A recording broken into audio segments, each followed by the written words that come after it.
Hey, welcome to Mesa's place.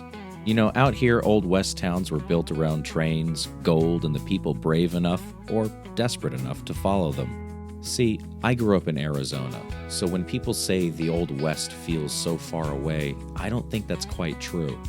Some of it is still standing today, even.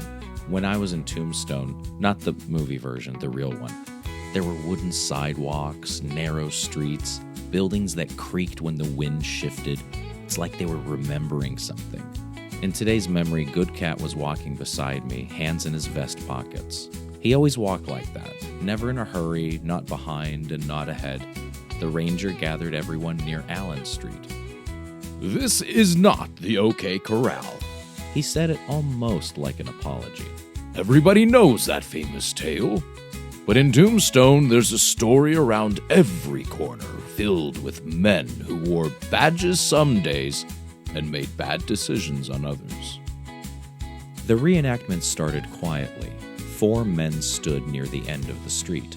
1 lawman stood alone. The ranger told us the version that most people hear. A deputy, sometimes a sheriff, other times a marshal, depending on who's telling it, rode out into the street alone. There was a violent confrontation. The lawman was wounded, but he stood his ground firm, the ranger said. Fast and decisive he moved. The men went down, and the town was safe. The people in the group around me nodded and clapped for the performers. I was annotating in my notebook. Inside the museum, we stood behind a group of adults at a glass case. Hats, shoulders, a kid tugging on his mother's sleeve. The ranger was pointing.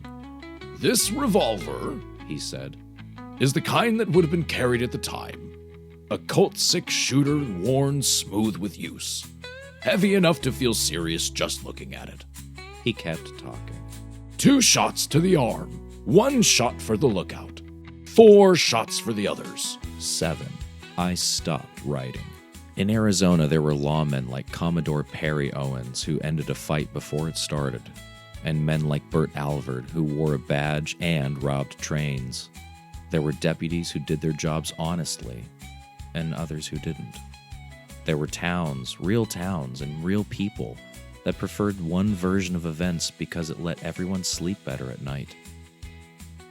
Heading outside again after touring the museum and gift shop, the last reenactment of the day finished the way each performance always does.